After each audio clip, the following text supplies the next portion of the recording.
हम क्वेश्चंस कर रहे थे इक्विलिब्रियम के, और उसमें भी, उसके अंदर भी हम सिर्फ पैरेलल, वर्टिकल पैरेलल फोर्सेस को देख रहे थे। यानी हम अभी इक्विलिब्रियम में भी एक खास मखसूस किस्म की चीज पढ़ रहे थे, और वो मखसूस किस्म की चीज क्या है?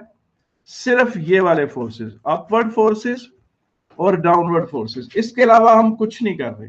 यानी अभी हम जो कर रहे हैं इक्विलिब्रियम में, वो सिर्फ पैरेलल फोर्सेस को डिस्कस कर रहे हैं, अपवर्ड और डाउनवर्ड, सिर्फ। इसके अलावा हम कुछ भी नहीं कर रहे। अभी हमने दाएं बाएं के फोर्सेस इन्वॉल्व नहीं किए, ठीक है ना? ये जो बेटा हम क्वेश्चंस कर रहे हैं, वो मैंने आपको शीट्स दी हुई हैं, उसमें से ये इक्विलिब्रियम 2 की शीट है। जो मैंने आपको शीट्स दी हुई है इक्विलिब्रियम 1, 2, 3, उनमें से ये जो हम डिस्कस कर रहे हैं इक्विलिब्रियम 2 है। तो मैं आपके सामने प्रेजेंट करता हूं इक्विलिब्रियम 2 के क्वेश्चंस। सर ये आपने गूगल क्लासरूम पे डाली हुई है? जी बिल्कुल बिल्कुल। इक्विलिब्रियम 1, 2, 3, ये देखें, ये क्वेश्चंस हैं जो आपके सामने आ रहे हैं इक्विलिब्रियम 2 के नाम से, ठीक है कि नहीं है? तो इसमें देखें आप कि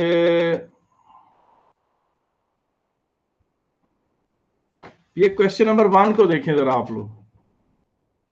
जी जी, क्वेश्चन नंबर 1 को जरा पढ़ें, क्या कहता है? जी क्या कहता है ये? A sphere is acted upon by various forces, all of the same magnitude. Which system of forces provide a resultant torque but zero resultant force? जी कहता है कि कौन से फोर्सेस हैं जो घुमा तो रहे हैं मगर आगे पीछे एक्सेलरेट नहीं करा रहे? डी। जी ऑप्शन डी है। मगर इसकी वजाहत आप सुनना पसंद करेंगे या किसी सबको समझ आ गया? हेलो जी, समझा दें सर। मैं समझा देता हूँ, एक क्वेश्चन भी बता देता हूं और वो भी बता देता हूं कि इसमें है क्या, ठीक है कि नहीं? ये देखें, उसने ना इस तरह करके स्फीयर्स बनाए हुए हैं। पहली बात ये कि उसने कहा सारे फोर्सेस सेम है, सारे फोर्सेस क्या है? सेम। अब ये सिचुएशन देखें, इसमें बेटा क्या हो रहा है? इसको अगर आप इस तरह बनाएं तो इसमें क्या होगा मुझे बताएं। इसमें अपवर्ड एक फोर्स है, नेट ऊपर की तरफ 2F है, नीचे की तरफ F है। 2F में से F माइनस करें तो एक अपवर्ड फोर्स है। इसमें एक रिजल्टेंट फोर्स एग्जिस्ट करता है। मोमेंट्स की तो बात बाद में आएगी, मगर इसमें एक रिजल्टेंट फोर्स एग्जिस्ट करता है। एक रिजल्टेंट फोर्स है जो बॉडी को ऊपर की तरफ ले जाना चाह रहा है। तो उसने तो कहा कि मुझे जीरो रिजल्टेंट फोर्स चाहिए, तो हम इस ऑप्शन को तो वैसे ही रिजेक्ट कर रहे हैं, ठीक है कि नहीं? अब हम देखते हैं, और उसमें हमारे सामने जो जो ये ऑप्शन नंबर डी थी, ऑप्शन नंबर डी में क्या था अगर आपको याद हो? ये देखिए, मैं पहले इनको ना सारों को लिख लूं, क्योंकि ये सारी मुझे वरना भूल ही जाती हैं कि ये ऑप्शंस थी क्या क्या। जी, तो पहली ऑप्शन तो मैंने आपके सामने लिख दी। ऑप्शन बी को मैं बना लेता हूं इस तरह से, एफ एफ, और ये भी एफ, और फिर सी थी ऑप्शन यू, एफ और एफ, और ऑप्शन डी ये थी, ठीक है। आए जरा देखते हैं इसको। जी, ये मुझे भूल गई थी, इसलिए मैं दोबारा वहां क्वेश्चन के ऊपर गया था। सबसे पहले आप ऑप्शन बी को देखें जरा गौर से। जी, ऑप्शन बी, ऑप्शन बी में क्या हो रहा है? एक फोर्स ऐसे लग रहा है एफ, उसने कहा सारे फोर्सेस का मैग्नीट्यूड सेम। अब मुझे ये बात बताएं कि ये दोनों फोर्सेस एक दूसरे को क्या कर रहे हैं बेटा? कैंसिल कर रहे हैं। इनको आप हटा दें, इसकी जगह ये एक फोर्स रह गया अकेला। ये फोर्स क्या करेगा? ये फोर्स एक तो बॉडी को ऊपर लेके जाएगा, एक तो बॉडी को क्या करेगा? ऊपर लेके जाएगा, प्लस ये उसे घुमाएगा भी, यानी वो चीज यूं यूं स्पिन करती हुई ऊपर की तरफ जाएगी, क्योंकि साइड से जो लग रहा है। ऑप्शन बी में जो फोर्स लग रहा है हम कहेंगे कि रिजल्टेंट फोर्स जीरो नहीं है, रिजल्टेंट फोर्स जीरो नहीं है, और रिजल्टेंट फोर्स जीरो नहीं है, और रिजल्टेंट मोमेंट भी जीरो नहीं है, रिजल्टेंट मोमेंट भी जीरो नहीं है, रिजल्टेंट फोर्स भी जीरो नहीं है, रिजल्टेंट मोमेंट भी जीरो नहीं है, क्योंकि ये फोर्स बॉडी को आगे भी लेके जा रहा है और प्लस यूं यूं घुमाता भी लेके जाएगा, स्पिन करवाता हुआ लेके जा रहा है। ऑप्शन डी में ना रिजल्टेंट फोर्स जीरो है ना रिजल्टेंट मोमेंट जीरो। अब आ जाए जनाब आप लोग इसके ऊपर, ऑप्शन सी के ऊपर। ऑप्शन सी की डायग्राम भी मुझे थोड़ी भूल गई थी, ये है ऑप्शन सी। ऑप्शन सी में क्या है, ये फोर्स एफ ऐसे लग रहा है और इसी तरह से ये फोर्स एफ लग रहा है, ये दोनों एक दूसरे को कैंसिल कर रहे हैं, तो नेट फोर्स क्या है, रिजल्टेंट फोर्स क्या है जी, रिजल्टेंट फोर्स जीरो। इसमें बेटा रिजल्टेंट फोर्स क्या है, जीरो, क्योंकि upward force is equal to downward force के बराबर है। और मोमेंट, रिजल्टेंट मोमेंट क्या होगी आपके ख्याल में, रिजल्टेंट मोमेंट इसकी क्या है, रिजल्टेंट मोमेंट भी जीरो। क्यों, क्योंकि ना ये इस तरह घूमेगा ना ये इस तरह घूमेगा। अगर तो ये फोर्सेस ऐसे लगते हैं, सर अभी तक कोई जरूरी बात तो नहीं हुई? नहीं नहीं नहीं, अगर देखो कोई चीज इस तरह है ना, उसको बराबर के फोर्सेस ए इस तरह लगे तो वो गोल घूमती है, या फिर इस तरह लगे तो गोल घूमती है। अगर वो इस तरह लगे ना सेम इस तरह, तो फिर नहीं वो घूमती है, नहीं इस तरह फोर्स लगे तो फिर नहीं घूमती। तो इस तरह मतलब है कि अगर ये चीजें, ये फोर्स, एक फोर्स एग्जैक्टली इस तरह लग रहा है और दूसरा फोर्स भी इस तरह लग रहा है, इसमें रिजल्टेंट मोमेंट भी जीरो। ऑप्शन सी में रिजल्टेंट फोर्स भी जीरो है, रिजल्टेंट मोमेंट भी जीरो है। अब आ जाता है जी ऑप्शन डी। ऑप्शन डी में एक फोर्स ऐसे लग रहा था और एक फोर्स यूं लग रहा था। अब इसमें मुझे बताएं कि रिजल्टेंट फोर्स क्या होगा इसमें। जी हाँ, ऑप्शन डी में रिजल्टेंट फोर्स क्या होगा, zero. Resultant force zero. Resultant force zero किस तरह है, क्योंकि अपवर्ड फोर्स डाउनवर्ड फोर्स के बराबर है। मगर अगर आप इसे पिवट लें, इसे क्या लें, पिवट लें, और ये मोमेंट डिस्टेंस आर लें, तो चलो ये वाला फोर्स तो कोई मोमेंट प्रोड्यूस नहीं कर रहा, लेकिन ये वाला फोर्स तो कर रहा है। इस फोर्स की वजह से ये चीज यूं स्पिन करेगी, गोल गोल घूमेगी। इसका मतलब है कि रिजल्टेंट मोमेंट जीरो नहीं है। रिजल्टेंट मोमेंट क्या नहीं है, is not equal to zero.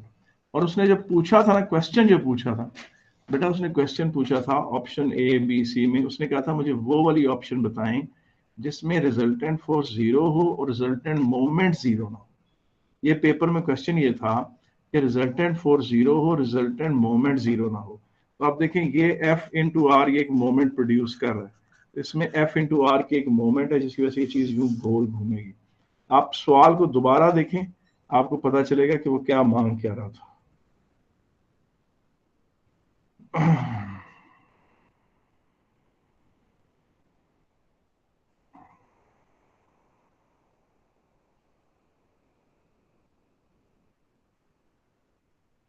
ये देखें, which system provides resultant torque but zero resultant force, कि resultant force तो जीरो हो मगर resultant moment या resultant torque जीरो ना हो, तो वो ऑप्शन डी में बनती।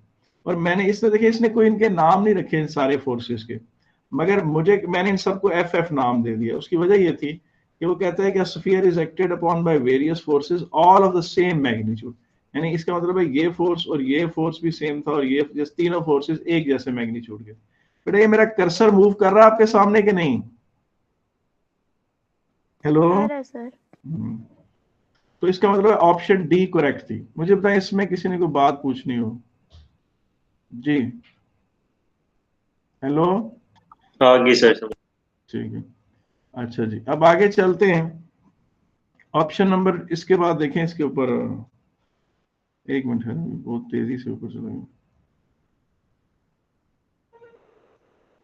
जी। क्वेश्चन नंबर 2, क्वेश्चन 2 भी बड़ा मजे का क्वेश्चन है जी। आप कुछ चॉइसेस दी गई हैं और आपसे कहा गया है कि कौन सी बॉडी है जो इक्विलिब्रियम में है, कौन सी बॉडी है जो इक्विलिब्रियम में है। आप बताएं आपके ख्याल में कौन सी बॉडी इक्विलिब्रियम है? हम्म हम्म A. Ji A. Yes, sir. आप कह रहे हैं कि ए इक्विलिब्रियम है, ठीक है। मैं उनको वन बाय वन डिस्कस करता हूं आपके सामने।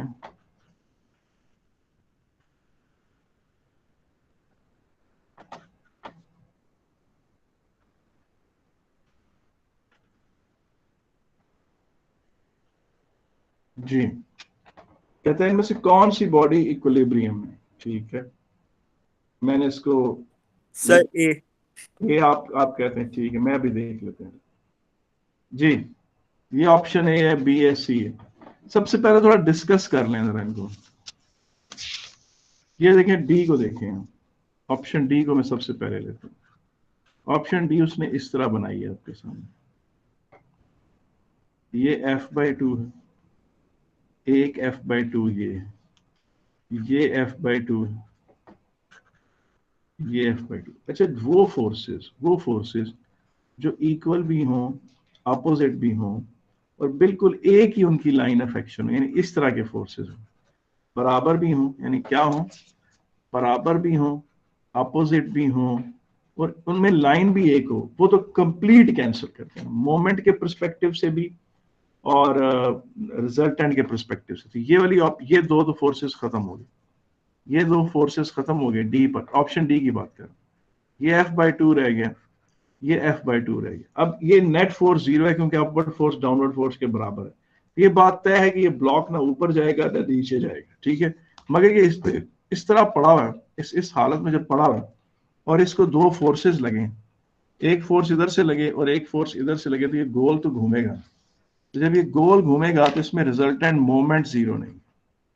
जो ऑप्शन डी है ना, उसमें क्या है, ऑप्शन डी में रिजल्टेंट मोमेंट 0 नहीं है। ऑप्शन डी में क्या नहीं है, रिजल्टेंट मोमेंट 0 नहीं है, रिजल्टेंट फोर्स 0। ऑप्शन डी में रिजल्टेंट मोमेंट 0 नहीं है, ऑप्शन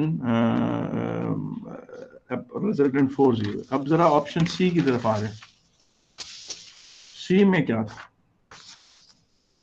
ये सी था जी।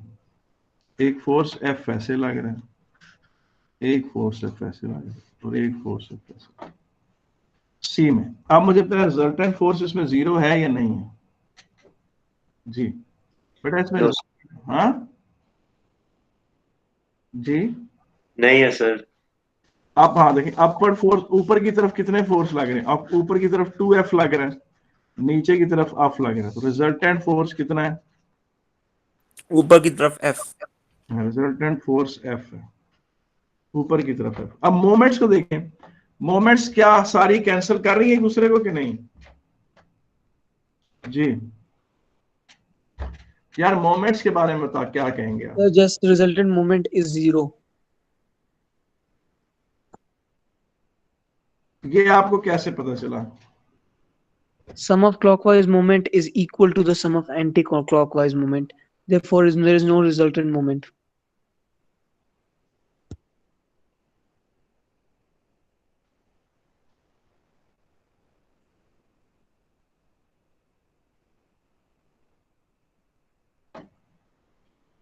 अच्छा, इसमें ये चीज देखें कि अगर आप ये पॉइंट सेंटर लेते हैं, अगर आप इसको आप क्या लेते हैं, अगर आप इसको सेंटर लेते हैं, तो आप ये चीज देखो कि इसको सेंटर लेने से इस एफ की जो मूवमेंट है, इस एफ की जो मूवमेंट है इस तरफ को, वो है एफ इंटू आर, ठीक है कि नहीं।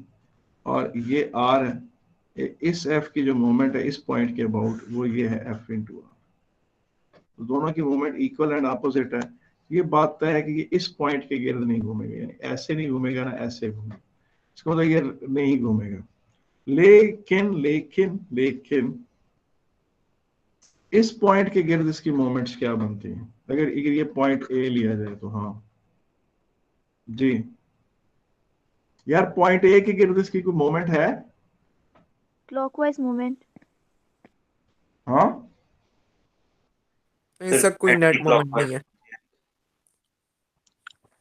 सर पॉइंट ए पे को अगर आप पिवट समझेंगे तो ऑफ कोर्स उसकी एक एंटी क्लॉकवाइज मूवमेंट होनी चाहिए। बिल्कुल सही कह रहे हैं। और अगर हम पॉइंट बी को मोमेंट लें तो फिर क्लॉकवाइज मूवमेंट। हाँ, क्लॉकवाइज। तो वो दोनों एक दूसरे को क्या कर देती हैं, कैंसल। कि अगर ये पॉइंट इस तरह भी घूमना चाह रहा है और जो कि इस तरफ भी घूमना चाह रहा है तो वो नेट इफेक्ट उसका कैंसिल हो जाएगा। ये बॉडी ऊपर की तरफ एक्सेलरेट करेगी। ये बॉडी क्या करेगी, ऊपर की तरफ क्या करेगी, एक्सेलरेट करेगी, सिर्फ, और कुछ नहीं होगा इसमें। ठीक है कि नहीं? इसमें रिजल्टेंट मोमेंट जो है वो जीरो। उसकी वजह ये है कि ये जो सिस्टम है ना, ये सिस्टम में अगर आप इसे पिवट लें तो एक मोमेंट इस तरफ को बनती है, मगर आप इसको पिवट लें तो एक मोमेंट इस तरफ को भी बनती है। यानी इसका मतलब है ये चीज साइमल्टेनियसली यूं और यूं दोनों साइडों से घूमना चाहती है, तो वो नेट इफेक्ट उसका जीरो हो रहा है, कुछ भी उस पर असर नहीं पड़ेगा। आप आ जाए जनाब ऑप्शन नंबर बी पर। ऑप्शन नंबर बी को देखें क्या थी। ऑप्शन नंबर बी ये थी, इसमें एफ एक फोर्स लग रहा था, ये फोर्स और एक फोर्स एफ इधर लग रहा था और एक फोर्स इधर लग रहा था। ठीक है, अब आप ये चीज देखो कि इसमें ये दोनों मिलाकर 2F ऊपर की तरफ है और 2F नीचे की तरफ है। इसमें रिजल्टेंट फोर्स किसके बराबर होगा बेटा? जी बेटा, इसमें रिजल्टेंट फोर्स क्या होगा? Sir zero. जीरो। और अब आप मुझे बताएं, ये दो फोर्सेस तो आप भूल जाएं, जो बिल्कुल इक्वल एंड अपोजिट हो तो वो तो एक दूसरे को परफेक्ट कैंसिल करेंगे, उनको आप इकट्ठा ही निकाल दें। अब पीछे रह गए ये दो फोर्सेस। ये दो फोर्सेस क्या कर रहे हैं जी? सर एंटी क्लॉकवाइज मूवमेंट होगा। ये मोमेंट प्रोड्यूस कर रहे हैं और इसकी वजह से ये बॉडी घूमेगी। ये बॉडी क्या करेगी, ये घूमेगी। इसमें रिजल्टेंट मोमेंट जीरो नहीं है, रिजल्टेंट मोमेंट जीरो नहीं है। ठीक है, रिजल्टेंट मोमेंट इसमें क्या नहीं है, जीरो नहीं है। ठीक है कि नहीं है? तो अब आप ये चीज देखो, ये चीज होगी। अब पॉइंट ऑप्शन ए की तरफ आ जाए जी। क्या जी? ऑप्शन ए की तरफ आ जाए। ऑप्शन ए की तरफ ये है जनाब, जो मैंने आपको कहना चाह रहा था वो ये देखें, ये F/2 है, ये F/2 है और ये F है जी। ऑप्शन ए में अपवर्ड फोर्स इक्वल टू क्या है बेटा? Upward force equal to the downward force. तो क्या बनेगा? F/2 plus F/2 is equal to this downward force. Upward force equal to the downward force. तो रिजल्टेंट फोर्स क्या हो गया जी? जीरो। रिजल्टेंट फोर्स जीरो हो जाएगा। ठीक है कि नहीं? अब अगर आप इस पॉइंट को पिवट ले लें, इस पॉइंट को हम पिवट को P कह लेते हैं, P को पिवट कहें तो फिर क्या होगा जी? F/2 यूं मोमेंट प्रोड्यूस करना चाह, ये वाला F/2, ये डिस्टेंस आप ले लें 2r और ये डिस्टेंस ले लें r। तो ये वाला ये जो फोर्स है F/2 into 2r anti clockwise moment और इज इक्वल टू ये वाला फोर्स इसको यूं घुमाना चाह रहा है F इंटू r। 2 से कट गया, clockwise moment is equal to the anti clockwise moment. कम से कम ये पॉइंट P के गिर्द तो बिल्कुल नहीं घूमेगा। पॉइंट P के गिर्द ये क्या नहीं करेगा, बिल्कुल नहीं घूमेगा। ठीक है, मान ली बात हमने। आगे चीज देखें, ये पॉइंट P था, ये F/2 है, ये F है और ये भी F/2 है। इस पॉइंट को आप Q ले लें बेटा, इस पॉइंट को आप Q ले लें। अब पॉइंट Q पे देखें क्या है जी। जी, Q के पर्सपेक्टिव से देखें, इसकी तो इक्वल हो जाते हैं फिर से। इसकी मोमेंट तो जीरो हो जाएगी और ये R है। F इंटू आर क्या होता है? F/2। ये इस तरफ को मोमेंट प्रोड्यूस हो रही है और ये वाला फोर्स इस तरफ को मोमेंट प्रोड्यूस कर रहा है F/2r। तो ये दोनों एक दूसरे को क्या कर रही हैं, कैंसिल कर रही हैं। तो इसका मतलब anti clockwise moment is equal to clockwise moment. अब आ जाए आर के ऊपर, अब आर के ऊपर आ जाए तो फिर क्या होगा भाई? हाँ, व्हाट विल हैपन, ये पॉइंट पी है, ये क्यू है, ये आर, ये एफ बाई टू है, ये एफ बाई टू है, ये एफ है, ठीक है कि नहीं? ये डिस्टेंस आर है, ये डिस्टेंस आर है, ठीक है। अगर आप पॉइंट और आर को पिवट बनाएं तो ये इस तरह से जाएगा यूं, और ये इस तरफ को आएगा। अब इसकी जो मोमेंट इस तरफ को लग रही है वो है F by two into two R, तो कट गया तो ये एफ आर रह गई, और इसकी जो मोमेंट इस तरफ को आ रही है इस एफ की, वो क्या है? F into R, F into R, क्योंकि ये पिवट है, पिवट से डिस्टेंस लेंगे तो ये नेट फोर्स बेटा क्या हो रहा है? जीरो हो रहा है, नेट मोमेंट जीरो हो रही है। तो पॉइंट ए पे रिजल्टेंट मोमेंट भी जीरो है, रिजल्टेंट फोर्स भी जीरो है। सो ए इक्विलिब्रियम, ए क्या है? ए इज इन इक्विलिब्रियम, और इन ए ठीक है। लेकिन अच्छा अब मेरी बात सुने, जो ऑप्शन नंबर सी थी उसको मैंने डिस्कस किया है मगर बीच में छोड़ दिया है। ऑप्शन सी पर जरा दोबारा आए, मेरा दिल है कि आप ऑप्शन सी को जरा गौर से देखें जी, दोबारा गौर से देखें। ये फोर्स एफ ऐसे जा रहा है, ये फोर्स एस एफ जा रहा है, ये फोर्स एफ एफ जा रहा है।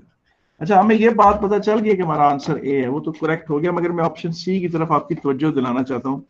मैंने इसमें एक कंक्लूजन थोड़ा सा गड़बड़ किया, तो वो मैं आपको बताना चाह रहा हूँ, मुझे अपनी गलती का भी एहसास हुआ।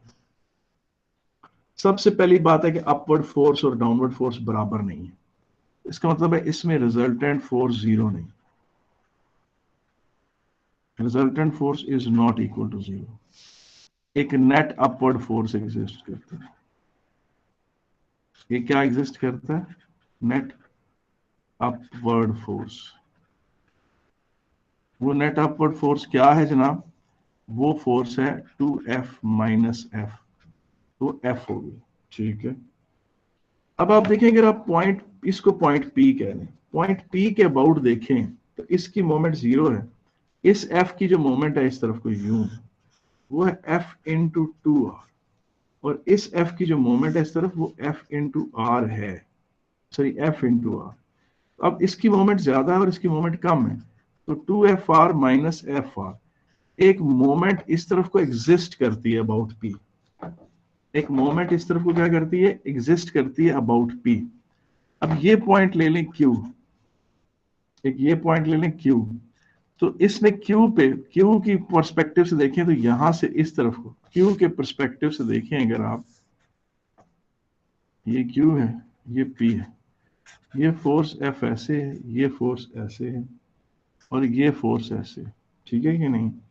तो पी के पर्सपेक्टिव से देखें, ये डिस्टेंस 2r है और ये डिस्टेंस r है, एफ इंटू 2r, और इसके पर्सपेक्टिव से ये एक मोमेंट इधर एग्जिस्ट करती है एफ आर, तो 2Fr माइनस एफ आर। इसका मतलब है अबाउट पी भी मोमेंट, पिवट मोमेंट एग्जिस्ट करती है, और अबाउट क्यू भी मोमेंट एग्जिस्ट करती है। उससे होगा ये कि ये जब स्ट्रक्चर इस तरह का है, इसको एक फोर्स एफ उधर लग रही है और एक फोर्स इधर लग रही है और एक फोर्स इधर लग रही है, तो बेटा ये बेशक इस तरफ को एक्सेलरेट करेगा, ये इस तरफ को क्या करेगा? एक्सेलरेट करेगा, ये बात दुरुस्त है, मगर साथ साथ ये इस तरफ बेंड भी हो जाएगा, साथ साथ ये इस तरफ को क्या हो जाएगा? बेंड हो जाएगा। इसमें और कुछ नहीं तो एक माइनर सी बेंडिंग जरूर आएगी इस तरह की, क्यों? क्योंकि मोमेंट्स एग्जिस्ट कर रही हैं, मोमेंट्स कैंसिल नहीं, मोमेंट्स एग्जिस्ट कर रही हैं। यहाँ फोर्स एफ लग रहा है, इस तरफ को फोर्स 2F लग रही है, तो ये चीज इस तरफ को जाएगी, एक्सेलरेट भी करेगी और थोड़ी बेंड भी करेगी। तो पता चला कि ऑप्शन सी में रिजल्टेंट फोर्स भी जीरो नहीं है और रिजल्टेंट मोमेंट भी जीरो नहीं है। उसने जो कि इक्विलिब्रियम मांगा था, इक्विलिब्रियम में कौन कौन है? इक्विलिब्रियम की जो शर्तें होती हैं, इक्विलिब्रियम की जो शर्तें होती हैं उनमें एक शर्त होती है रिजल्टेंट फोर्स जीरो हो, और दूसरी शर्त क्या होती है? रिजल्टेंट मोमेंट जीरो हो। दो शर्तें होंगी, और वो शर्तें कौन फुलफिल करता है? ए फुलफिल करता है। वो शर्तें कौन फुलफिल करता है जी? ए फुलफिल करता है। आए जनाब, हम आगे देखते हैं क्वेश्चन, अगला क्वेश्चन क्या सर है? ये ए ऑप्शन क्वेश्चन 4 का है ना? नहीं, क्वेश्चन तो अभी हमने 2 किया है बेटा। क्वेश्चन 2 में अभी तक हम क्वेश्चन 2 पर है बेटा। ऑप्शन 2 के हमने 1/1 सारे ठीक है क्वेश्चन। सर, क्वेश्चन नंबर 1 का भी काइंडली बता दिएगा क्यों, कौन सा ऑप्शन था? मैं नोट नहीं उसका किया कौन सा वाला। डी ऑप्शन था उसका ऑप्शन डी था बेटा। Thank you. जी बेटा, what is centre of the gravity?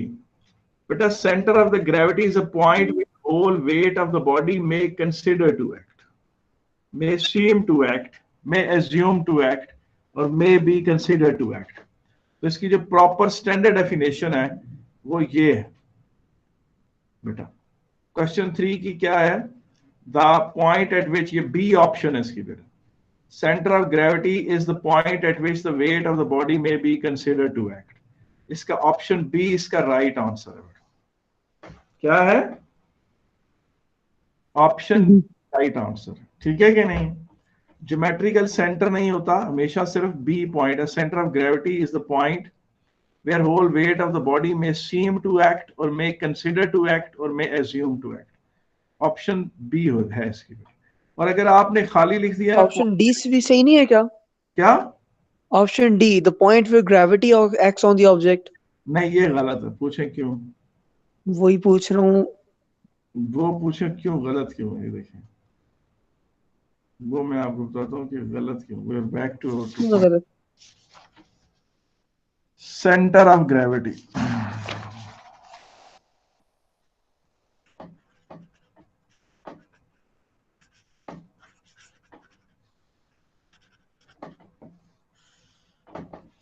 Centre of gravity बेटा ये होता है, सेंटर ऑफ ग्रेविटी जो है, the point where whole weight of the body में सीम टू एक्ट।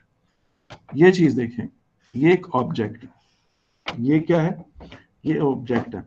ये नीचे प्लैनेट अर्थ है। प्लैनेट अर्थ इसके इस पॉइंट को, इस पॉइंट को, इस पॉइंट को, इस पॉइंट को, इस पॉइंट को, इस पॉइंट को, इस पॉइंट को, इस पॉइंट को, सबको अट्रैक्ट कर। प्लैनेट अर्थ का फोर्स किसी एक पॉइंट पे कंसंट्रेटेड नहीं होता। प्लैनेट अर्थ का वेट हर जगह एक्ट कर रहा होता है। वो पूछे कैसे भला? ये देखिए, ये मार्कर है ना, इस मार्कर के सारे हिस्सों को प्लैनेट अर्थ अट्रैक्ट कर रहा है। फर्ज करें किसी वजह से इसका ढकना बहुत ढीला हुआ है यहाँ से, और एकदम इसका ढकना इससे टूट के गिर जाए, तो ढकने को प्लैनेट अर्थ अलहदा से खींच लेगी। ऐसा नहीं है कि प्लैनेट अर्थ कहे कि नहीं जी मैं तो मार्कर को सेंटर से ही खींचती हूँ, तो ढकने का क्या है, अलहदा भी हो जाए कोई मसला ही नहीं है। ढकना जब भी अलहदा हो तो खींचूंगी मैं इसको इसके साथ ही, ऐसा कभी भी नहीं होता। इस चीज का, इस मार्कर का कोई भी टुकड़ा टूटे, अब इसको यहाँ से टूटे, यहाँ से टूटे, यहाँ से टूटे, यहाँ से टूटे, वो सब अलग-अलग जमीन की तरफ गिरेंगे। इसका मतलब है प्लैनेट अर्थ इसके सारी बॉडीज को अलग-अलग, इस पॉइंट को अलग अट्रैक्ट करती है, इसको अलग, इसको अलग, इसको अलग, इसको अलग, इसको अलग, इसको अलग। इसका मतलब आप ये कह ही नहीं सकते कि ग्रेविटी किसी एक पॉइंट पर एक्ट कर रही है, ये आप कह ही नहीं सकते। ये जो आप इसका सेंटर से वेट यू शो करते हैं ना, वो आप लगाते हैं। आप इन सारों को हटाकर एक चीज, एक एरो इस तरह लगा देते हैं अपनी कैलकुलेशंस को आसान बनाने के लिए। तो centre of gravity is the point where whole of the weight of the body में सीम टू एक्ट, यानी आपने उसको बना लिया अपने लिए आसानी के लिए। ऐसा नहीं होता कि प्लैनेट अर्थ की ग्रेविटी सिर्फ इधर से ही एक्ट कर रही है। Planet first centre of gravity जो है ये हम लोगों ने खुद बनाया हुआ है, रियलिटी नहीं है ये एक। हाँ, रियलिटी में बॉडी सिंप्लिसिटी पर्पसेस के लिए बनाया गया है। जी बिल्कुल। इसलिए सेंटर ऑफ ग्रेविटी के लिए जो बच्चा ये लिखेगा ना, point where whole weight of the body acts, उसे 2 में से 1 नंबर मिलेगा। Point where whole weight of the body acts,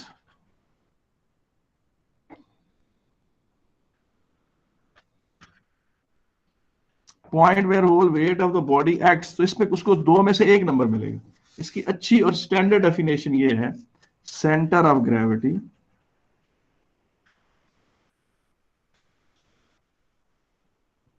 is the point where whole weight of the body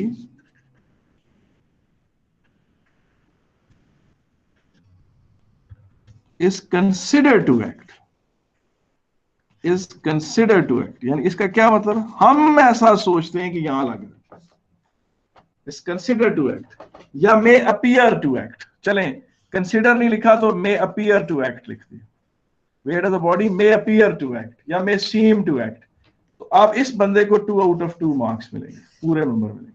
ये स्टैंडर्ड ऑफ ग्रेविटी की स्टैंडर्ड डेफिनेशन यही है। जो ये लिखेगा where whole weight of the body acts, वो गलत होगा। उसकी वजह ये है कि एक्चुअली एक जगह पर वेट नहीं एक्ट करता, हर हिस्से को प्लैनेट अर्थ अलग अलग खींचता है, ठीक है ना। फर्ज करें कि जी एक सिपाही है, यूं करके, उसको प्लैनेट अर्थ अगर सिर्फ इधर से ही खींच रहा हो तो कोई दूसरा सिपाही उसकी गर्दन काट दे, और तो गर्दन इधर ही खड़ी रहेगी, क्यों? क्योंकि जी प्लैनेट का वेट तो इधर से एक्ट करना है, सेंटर से एक्ट करना है, तो गर्दन कहेगी मैं तो उसके, जब ये पूरी बॉडी गिरेगी तो मैं गिरूंगा, ऐसा तो नहीं।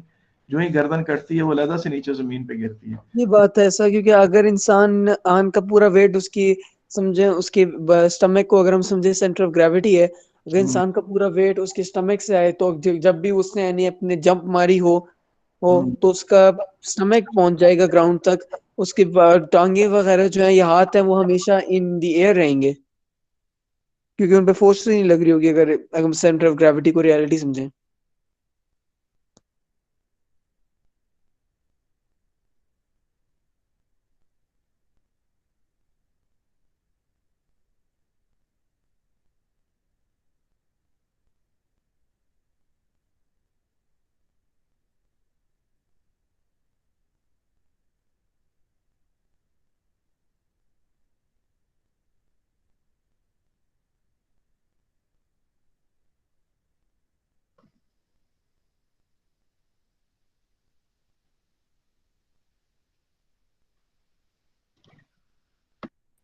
सर आपकी स्क्रीन फ्रीज हो गई है।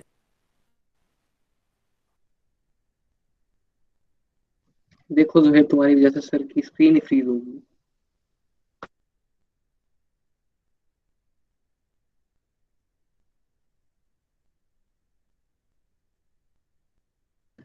क्यों ऐसी लॉजिक देते हो यार जी तुम? सर ने नमाज ब्रेक ले ली है। नहीं नहीं, सर ने जब लॉजिक सुनी है ना, सर ने बोला क्या बोले हम जोहेब को यार। सर ने कहा बस मैं जा रहा हूँ, मैंने लेनी ही नहीं क्लास।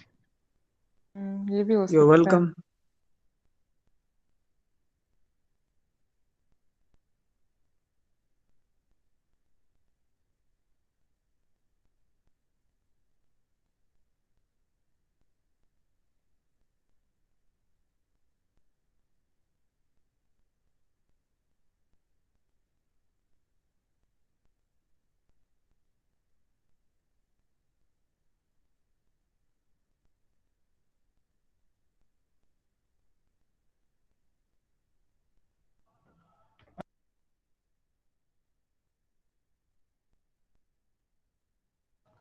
बेटा आई अपोलोजाइज, वो मेरा कनेक्शन बीच में से बेटा एकदम ब्रेक हो गया था। बेटा आई अपोलोजाइज कि मेरा कनेक्शन एकदम बीच में से ब्रेक हो गया था। अच्छा सर आप कंटिन्यू करने लगे। मैं कंटिन्यू कर रहा हूँ, देखो। अच्छा अब आगे चलें। क्वेश्चन नंबर 4, मजे का सवाल जी, पढ़े जरा क्या कहता है।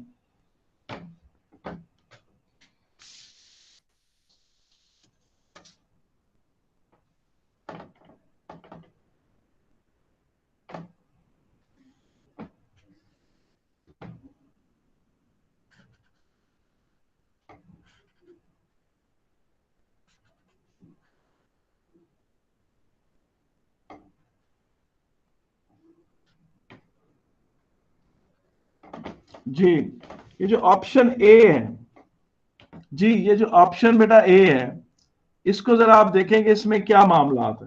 सर रिजल्टेंट फोर्स 10 आ रहा है। हाँ नीचे की तरफ 90 तो ये न्यूटन, तो बिल्कुल गलत होगी आई हाँ, थिंक। इसको तो रिजेक्ट कर देना। इसमें देखें क्या आ रहा है, इसमें अपवर्ड फोर्स 106 है, डाउनवर्ड फोर्स 0 है। 106 है। इसमें नेट फोर्स कम से कम 0। चलो इसको मोमेंट्स के परस्पेक्टिव से देखेंगे। अच्छा जी, और उसमें भी इसमें भी देखें नेट अपवर्ड फोर्स और नेट डाउनवर्ड फोर्स बराबर है, तो 0 इसमें फोर्स, इसमें भी नेट फोर्स 0 है। और इधर देखें जनाब, इसमें सी में क्या है ऊपर की तरफ, जी बता सकते हैं सी में क्या हिसाब किताब है? सर 25। 0 है, हाँ 63 है ऊपर भी। ठीक है, बी सी और डी में कम से कम रिजल्टेंट फोर्स 0। तो हम इन्हें डिस्कस करते हैं वन बाय वन। सबसे पहले हम ऑप्शन बी की तरफ आते हैं। मैं ऑप्शन बी की डायग्राम ड्रॉ कर लूं क्योंकि वरना फिर मुझे भूल जाएगी। ये 36 न्यूटन ऊपर की तरफ है और 70 न्यूटन नीचे ऊपर की तरफ है। 106 है, ये डिस्टेंस 30 सेंटीमीटर है और ये डिस्टेंस 50 सेंटीमीटर। ठीक है, अब आप आ जाए जनाब, इसको हम स्टॉप करते हैं। मैं ऑप्शन बी डिस्कस कर रहा हूं। ये जी ऑप्शन बी, ठीक है ना, ये 36 न्यूटन। आई एम सॉरी कि अगर ये नीट ना बना, बल्कि मैं थोड़ा सा इसे खूबसूरत बनाने की कोशिश करता हूँ। ये इस तरह से है, ये ऊपर की तरफ है, ये 36 न्यूटन है, ये 70 न्यूटन, 106 न्यूटन, ये 30 सेंटीमीटर, ये 50 सेंटीमीटर। ठीक है कि नहीं? अच्छा, अब आगे ये चीज नोट करें कि अब जब आप कहते हैं कि अपवर्ड फोर्स इस पे कितना है, टोटल अपवर्ड फोर्स इस पे 70 plus 36 106 Newton, total downward force इस पे कितना है 106 न्यूटन। रिजल्टेंट फोर्स की हद तक तो आपको यकीन है कि जीरो। ठीक है, अब मोमेंट का क्या देखना है? मोमेंट के लिए आपको 3 पिवट्स हैं, आपके 3 पिवट्स पे देखना है। इस पॉइंट को आप छोटा ए कह दें। अब छोटे ए के अबाउट देखें, 36 की मोमेंट तो जीरो हो जाएगी, 36 की मोमेंट जीरो हो गई। 70 इसे यूं रोटेट करवा रहा है और 106 इसे यूं रोटेट कर, तो 70 इंटू 80 जी, तो ये कितना बनता है 5600 न्यूटन सेंटीमीटर। किस डायरेक्शन में? Anti clockwise. ठीक है, और 106 को मल्टीप्लाई करें 50 से तो क्या बनता है बेटा? 106 को 50 से मल्टीप्लाई करें तो क्या बनता है? कोई मल्टीप्लाई करके बता सकता है मुझे कि नहीं? 5300। हाँ, 5300। 5300 न्यूटन सेंटीमीटर। तो इसका मतलब है ये मोमेंट्स तो बैलेंस नहीं हो रही। पॉइंट ए के अबाउट मोमेंट्स तो बैलेंस नहीं हो रही। ठीक है कि नहीं है? ये तो इसका मतलब इसमें रिजल्टेंट मोमेंट जीरो नहीं है। रिजल्टेंट मोमेंट जीरो नहीं है। रिजल्टेंट मोमेंट जीरो नहीं है। ठीक है, अब आ जाते हैं जी। अच्छा, ये खाली एक पॉइंट पर नहीं होता, आपने पॉइंट बी पे भी देखें। पॉइंट बी पर अगर पिवट हो, ये छोटा बी, तो फिर मुझे होता है 106 की तो मोमेंट जीरो हो जाएगी। 36 इंटू 50 देखें कितना होता है जी। 36 इंटू 50 को बताया कितना बनता है, मुझे बताया। जी बेटा, 36 इंटू क्या होता है? 1800। 1800 न्यूटन सेंटीमीटर। बेटा अबाउट बी ये है जी 1800 न्यूटन सेंटीमीटर। और ये क्या होगा? इस 7 को 30 के मल्टीप्लाई करें इससे 30 से, 70 इंटू 30 करें तो 2100। तो पता चला कि इस पॉइंट बी के गिर्द भी मोमेंट्स नहीं इक्वल। किसके गिर्द नहीं मोमेंट्स इक्वल? पॉइंट बी के गिर्द मोमेंट्स इक्वल नहीं है। और सी के गिर्द भी चेक कर लें, इस छोटा सी, इसके गिर्द भी चेक कर लें जी। इस छोटे सी पर देखेंगे तो 70 की मोमेंट जीरो हो जाएगी और 36 को किससे मल्टीप्लाई करेंगे? 80 से। तो वो कितना बनता है जी? 36 इंटू 80। 36 इंटू 80 बताएं क्या आता है जी? बेटा 36 इंटू 80 क्या होता है? कोई बता सकता है मुझे कि नहीं? 2880। 2880 न्यूटन सेंटीमीटर। और इस तरफ को अगर आए अबाउट सी, 106 की मोमेंट क्या है? 106 को 30 से मल्टीप्लाई करें 30 से, तो ये कितना बनता है जी? 106 को 30 से मल्टीप्लाई करें, देखिए ये कितना बनता है? 3180। 3180। 3180। तो ये बराबर नहीं है। इसका मतलब है ना इस पॉइंट ए के अबाउट मोमेंट्स बैलेंस हो रही है, ना पॉइंट बी पे, ना पॉइंट सी पे। तो ये आप सब पे चेक कर सकते हैं। तो इसका मतलब है ऑप्शन बी भी रिजेक्ट हो गई। सर ये एक पॉइंट नहीं कर सकते? जी दोबारा बोले, क्या कह रहे हैं? सर एक पॉइंट से अगर ले ले सिर्फ, मतलब एक को पिवट लेके कर ले तो वो लेकिन वैसे मैं आपको बता रहा हूं कि आप तीनों से चेक कर सकते हैं। आप तीनों से चेक कर सकते हैं। ये मेरा मकसद बताने का ये था कि तीनों से चेक कर सकते हैं। अच्छा, तो अब बी भी रिजेक्ट हो गया। सी पे देखें, सी के लिए आप क्या करेंगे? सी पे जरा इस पॉइंट पे पिवट लेंगे। कर्सर आपकी स्क्रीन पर आया जहां मैंने खड़ा किया हुआ है, जिसको ये जिधर मैंने ये एरो अपना पॉइंटर रखा है उसका 28 के नीचे। जी बेटा, वो एरो नजर आ रहा है आपको कि नहीं? ये वाला जो एरो है, ये देखिए जो मूव कर रहा है कर्सर, ये पॉइंट मैंने इस पिवट पे ले। मोमेंट्स क्या आती हैं? ले सकते हैं आप मोमेंट्स के नहीं? जी, या नहीं फॉलो होगा? जी सर सी में रिजल्टेंट फोर्स 0 है मगर मोमेंट प्रोड्यूस हो रहा है। कैसे?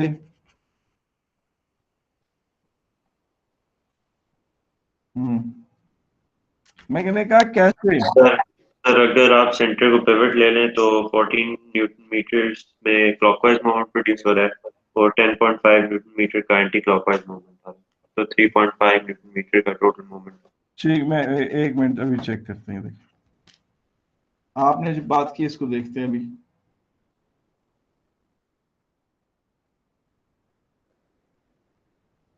ये देखिए ऑप्शन सी है। अब सी ऑप्शन को देखें, आपने देख लिया अपवर्ड फोर्स डाउनवर्ड फोर्स के बराबर है।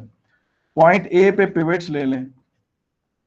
पॉइंट ए पे पिवट लें तो 35 into 80, 35 into 80 is equal to 63 into 50।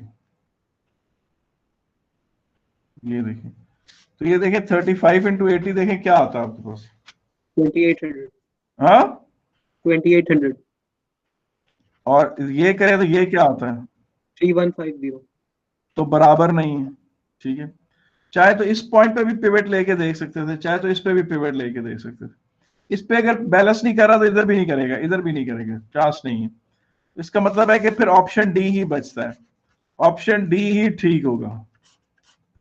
Option D ही क्या होगा बेटा? ठीक होगा। अच्छा देखिए, अब मैं ना चाहता हूं, मैं डायरेक्ट जिस क्वेश्चन की तरफ जाना चाह रहा हूं ना वो मैं दिखाना चाह रहा हूं। मैं अब क्वेश्चन थोड़ा जंप करता हूं इसमें, ऑप्शन के ऊपर थोड़ा सा आगे चलता हूं। इसमें बेटा जो सबसे मजे का सवाल है, बहुत ही जिसे कहते हैं ना सुपर क्वेश्चन, वो ये है। ये आपके सामने आया है कि नहीं बेटा?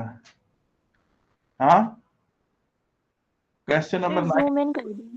हाँ जी, मैं सर जूम इन कर दें। मैं कर देता हूँ। ये इसको कैसे बड़ा करते हैं? अभी ठीक है ये? सही है सर। अच्छा, जो इसका जो पार्ट 1 था ना, ये देखें, डिफाइन सेंटर ऑफ ग्रेविटी। इसमें जिस किसी ने ये लिखा ना, point where whole weight of the body acts, उसको मिलेगा 1 नंबर। और जिसने लिखा कि centre of gravity is the point where whole weight of the body may be consider to act, उसको पूरे 2 नंबर मिलेंगे।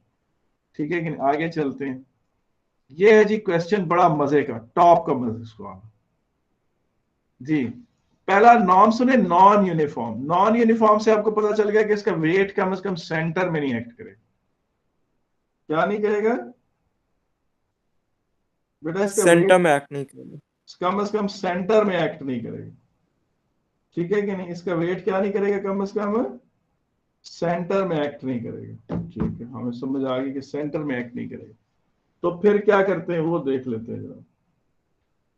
अब मैं इसको डायग्राम को थोड़ा सा ड्रॉ कर लूं इससे पहले कि जब आप उस तरफ आए। देखें, मैं इसकी डायग्राम को थोड़ा ड्रॉ कर लेता हूं इस तरह।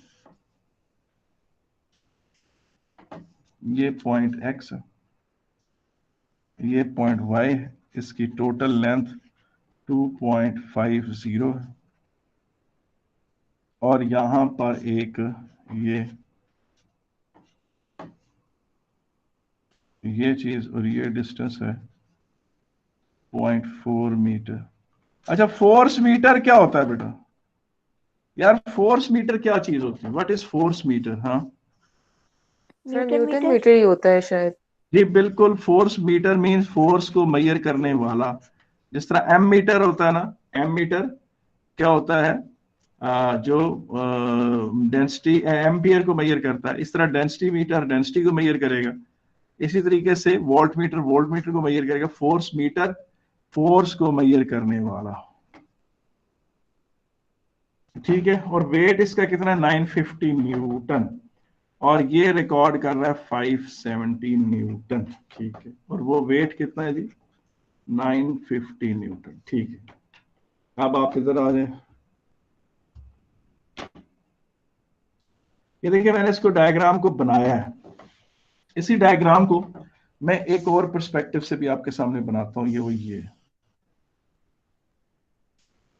यूं, ये जब कह रहा है ना कि फोर्स मीटर 570 न्यूटन, इसका मतलब है कि ये ऊपर की तरफ एक फोर्स भी लगा रहा है 570 न्यूटन। यानी ये जो फोर्स मीटर है ये खुद भी एक ऊपर की तरफ फोर्स लगा रहा है 0.40, और इसका वेट जो है वो नीचे की तरफ है। वेट कितना है जनाब 970 न्यूटन, नीचे की तरफ 970 न्यूटन है।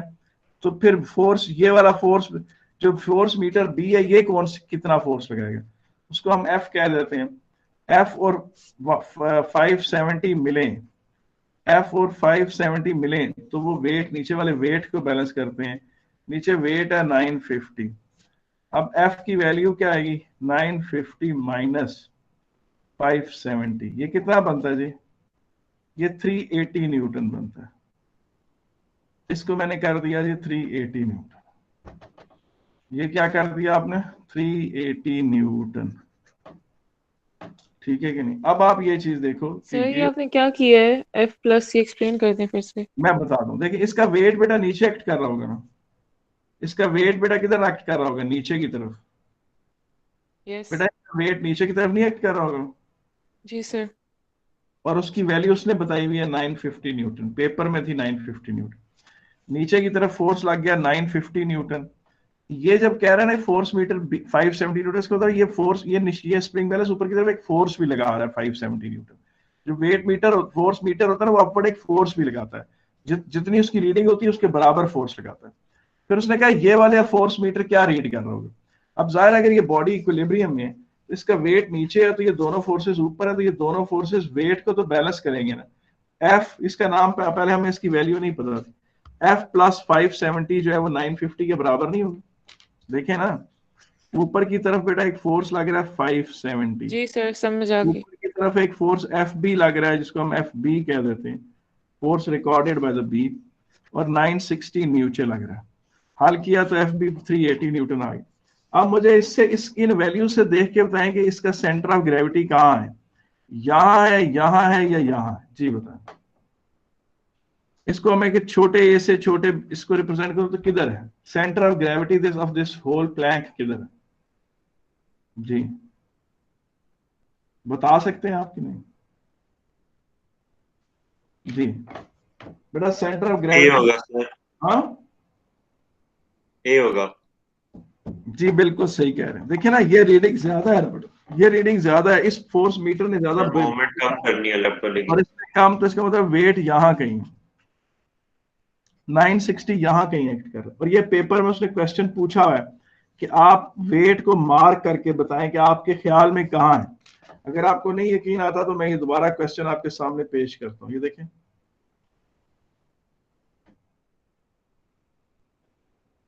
अब ये देखें, ये पार्ट देखें on figure 3.1, mark a likely position for the centre of gravity of the plank. और वो लाइकली पोजीशन आपने इधर करके दिखानी है।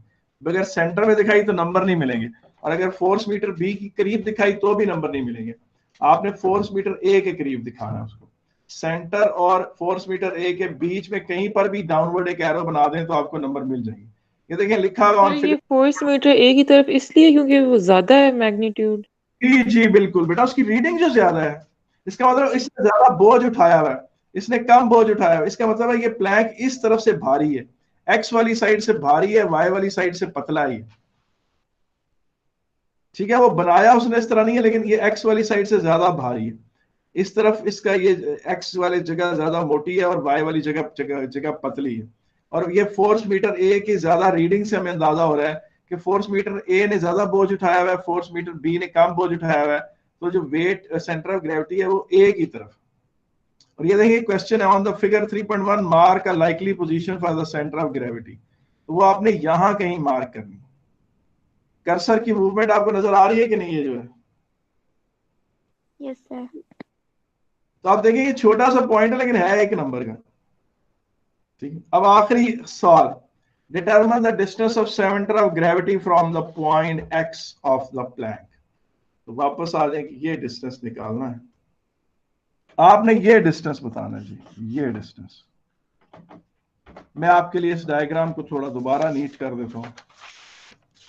ये देखो, ये डायग्राम, ये बेटा एक बड़ा मशहूर क्वेश्चन है, बड़ा मजे का ये क्वेश्चन आया था। ये वेट 960 न्यूटन और ये डिस्टेंस निकालना है आपने, और ये आपको पता है कि ये 570 न्यूटन है, ये डिस्टेंस 0.4 मीटर है, और ये 380 न्यूटन है, और ये डिस्टेंस 2.1 मीटर है। ये 0.4 है और ये 2.1 मीटर है। यहां से ये 2.1 है और ये 0.4 है, और ये पॉइंट यहां से आपने डिस्टेंस इसका वेट का निकाला। इसी को ही पिवट ले लें, इसी को पिवट ले लें, इसको ही पी डिक्लेयर कर लें। सर ये वेट 950 है। वेट कितना है? आई एम सॉरी 950, ठीक है 950 जी। अब देखें ये इस तरह से है, तो ये फोर्स इसको ऊपर की तरफ लगेगी एक, और इसको एक फोर्स इस तरफ को भी लगेगी, और इस यूं एक फोर्स डाउनवर्ड भी लगेगी। ये क्या बनता क्या है जनाब? 570 इंटू 0.4 प्लस 380 इंटू 2.1, ठीक है कि नहीं? ये देखें इस तरह से 570 इंटू 380 न्यूटन, और ये इस तरह से,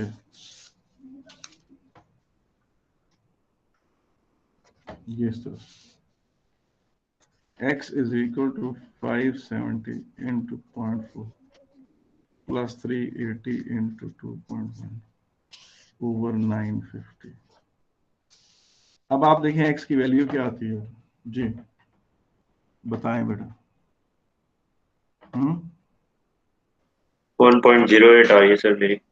शाबाश, बस यही इसी के बराबर 1.08, ये जिसको आप राउंड ऑफ करके 1.1 मीटर कहते हैं। बेटा आप ये इक्विलिब्रियम 2 की असाइनमेंट मुकम्मल करें और इसको देखें अच्छी तरह करके, मुझे चेक कराएं, ठीक है कि नहीं है। मैं आपको एक बात बताऊं, कौन सी